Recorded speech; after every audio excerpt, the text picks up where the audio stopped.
PlayStation is pretty well known for its exclusive games. Like, I would argue it's almost on the same level as Nintendo when it comes to iconic IPs. But unlike with Nintendo's colourful fun roster of first-party games, PlayStation falls into the trap of cinematic games starring grumpy fathers. In fact, the only colourful and fun Sony IP that they even care about anymore is Ratchet and Clank, and it's kind of a stretch to say that they actually care about it. We haven't done anything heroic in years. And maybe Sackboy to an extent, but with how Sackboy's a big adventure sold, I feel like he'll be on the chopping block next. You can also kill yourself! PlayStation still has its good exclusives, but I think this tweet really cements my issue with the current exclusives. It's all just real people. There's nothing that really stands out here. They don't really have much competition regarding unique IPs, because Xbox is just kind of shitting itself in a corner, and Nintendo is just doing their own shit, taking down content left and right, and selling 10 million copies of a Zelda game in 3 days. How is that even possible? Holy shit. It got me thinking back to the older days of the PlayStation, when they actually had competition, had to stand out. Back when I grew up with the system during the PlayStation 1, 2, and 3 era. And looking back on the games in that era, holy shit, PlayStation was so much more creative with their IPs. And their cool creative IPs have just been forgotten about and neglected by Sony because they're not over-the-shoulder narrative games trying to send a pretentious message about revenge bad or some shit. They were just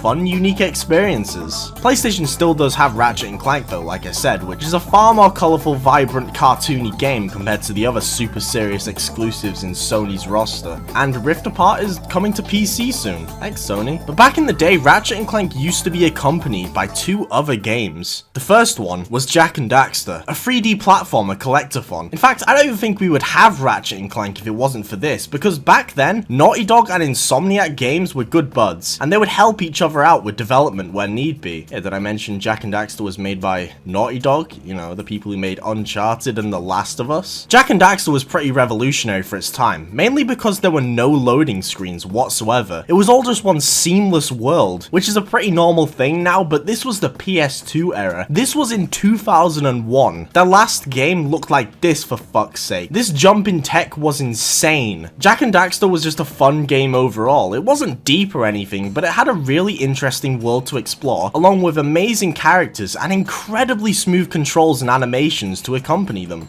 Then with Jak 2, they tried something new. They gave Jak a gun and made him very angry. I'm gonna kill Praxis! And they basically stuck with this for the third game too, while being a bit gimmicky. Seriously though, fuck the vehicle sections in that game. Although they seem to absolutely adore the vehicle sections, because they did a similar thing to Ratchet Deadlocked and span off from the series with a dedicated racing game called Jak X, which I have heard nothing but good things about, plus its soundtrack is pretty fucking epic. Naughty Dog were actually working on a 4th Jak game, but I'm unsure if this project has been completely scrapped or not, because this concept art is from years ago. Anyway, enough about Jak and Daxter. The other forgotten part of the PlayStation trio was Sly Cooper, the closet furry game. I don't make the rules here, that's what the game is. Okay, that isn't giving Sly Cooper enough justice, because it was a beautifully stylized stealth platformer game where you play as Sly, a raccoon, and his other friends, Murray the hippo, and Bentley, a turtle.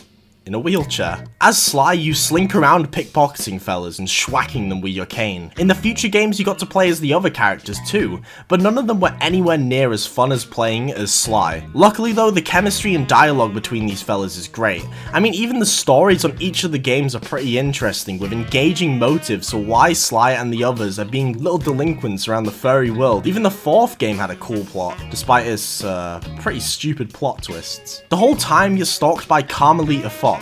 Okay, do you see why most people who liked this game as a kid are furries now? Yeah, my point does still stand earlier. Out of the trio, Sly is easily my least favorite one, but that doesn't take away from how enjoyable the games are. They both have pretty big followings, yet Sony just does absolutely fuck all with the IPs. The only way you can play any of the Sly games is on the PS3 with the Sly Collection, which costs around, let's see. Oh my. I guess Jak and Daxter got a collection that came to the PS4, but I've heard it's not that great, so yeah. Good luck playing these games, unless you have a PC and you can emulate. Oh my god, no, I'm sorry, I didn't mean to say that.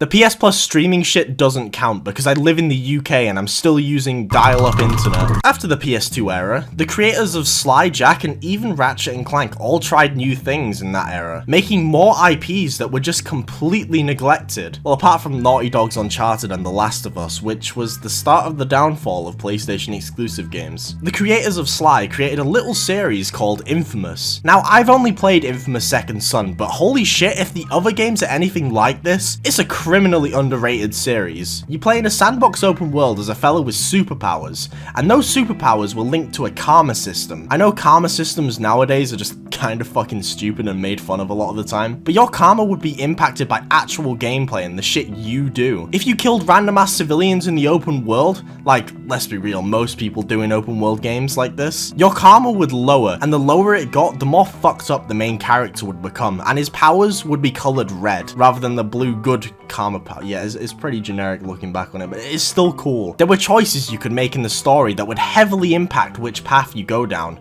but I loved how the karma system was actually related to the gameplay rather than just choices, so it actually said a lot about who you were as a person, which in my case, is a fucking monster. Whilst the Sly fellas were working on Infamous at the time, Insomniac Games were working on a brown-filtered first-person shooter, where you shoot aliens.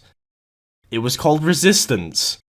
Have you even heard of this one? It's another case where I just haven't played the games before, despite being a huge Insomniac Games shill. It has a cult following though, and it has the Insomniac Games trope of having wacky weaponry, just this time in a first-person game. I would check it out, but yeah, I mean, look at the title. Sony hasn't exactly been too kind to this IP, locking it behind the PlayStation 3. And playing a first-person shooter on this dinky piece of shit? Yeah, no thanks, bro. Okay, I don't really think I can say that considering I've played the other Sony first-person shooter IP, Killzone. Before the Ballfest that was Horizon Zero Dawn, Guerrilla Games made Killzone, which had the unfortunate branding of being a Halo killer, which is basically just a death sentence, but Killzone was more than just a Halo killer. In fact, aside from the fact you shoot guns, it wasn't really anything like Halo, all things considered. It was far more along the lines of Call of Duty than Halo, and honestly, Killzone is kind of underrated. Now, the only standout thing about the game was its visuals. Each one, apart from 3, was visually ahead of the game, like,